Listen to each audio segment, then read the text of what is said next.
Hello friends, एक और नई कहानी के साथ। मनाली के सुंदर वादियाँ। एक नवयुवक ऊंची पहाड़ी की ओर चला जा रहा था। तभी एक बुजुर्ग ने उसे टोकते हुए कहा कि बेटा, मैं भी तुम्हारे साथ पहाड़ी तक चल सकता हूँ। ऊपर पहाड़ी से नज़ारा देखने का बहुत मन है, लेकिन हिम्मत नहीं हो रही क्योंकि तबीयत ठीक नहीं रहती। बीच में किसी सहारे की जरूरत पड़ गई तो किसे ढूंढता फिरूंगा। उस नवयुवक ने संकोचवश कहा, ठीक है अंकल, वैसे बेटा तुम्हारा नाम क्या है? उन बुजुर्ग ने पूछा। अधीर श्रीवास्तव नाम है मेरा, उस नवयुवक ने जवाब दिया। और मैं वृंदावन लाल चतुर्वेदी यहाँ बस घूमने आया था। घूमने क्या, मनोस्थिति अच्छी नहीं थी, उसे ही ठीक करने आया था। चतुर्वेदी जी बोले।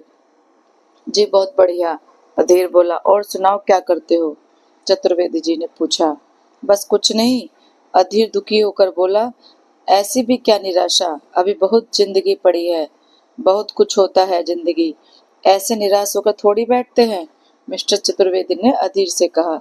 सच बताओ अंकल, मैं यहाँ ऊंची पहाड़ी से आत्महत्या ही करने जा रहा था, लेकिन आप मिल गए। अधीर बोला। ऐसा भी क्या, प्रेम में असफल हुए हो या फिर कुछ और? मिस्टर चतुर्वेदी ने पूछा।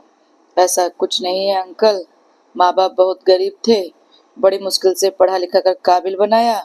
फिर मुझे बहुत अच्छी नौकरी लगी, मैंने पैसा भी बहुत कमाया, एक अच्छी लड़की से शादी भी की और अब एक प्यारी सी बेटी का बाप हूँ।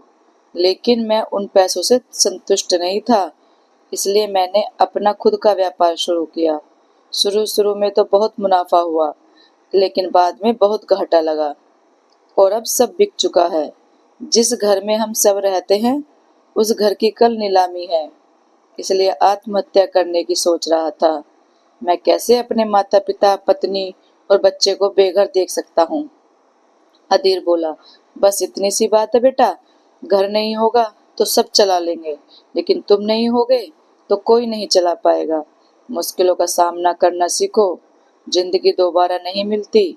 मुझे ही देख लो, इकलौता बेटा था मेरा, नौकरी करने के लिए ज्वाइन करने गया था, पता नहीं ट्रेन से उतरते वक्त सर के बल गिर पड़ा और वहीं मृत्यु हो गई।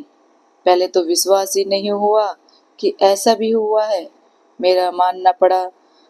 मैंने जीना तो नहीं छोड़ दिया, तुम्हारी आंटी की खातिर जी रहा हूँ, इसलिए उसको यहाँ घुमाने लाया था कि उसे कुछ अच्छा लगे। अभी तो होटल में ही है। मैंने कहा कि चलो बाहर, लेकिन नहीं आई, इतना दर्द बर्दाश्त नहीं कर पा रही बेचारी। चतुर्वेदी जी बोले। सॉरी अंकल, अब ऐसा कभी नहीं सोचूंगा। सच कहा, आपने जिंदगी एक ही बार मिलती है, मुश्किल तो आती रहती हैं। अब आगे से कभी भी उदास नहीं रहूंगा, आखिर पतझड़ के बाद ही तो बाहर आती है। इतना कहकर अधीर चतुर्वेदी जी के पैर छू लिए और उन्होंने उसे गले से लगा लिया।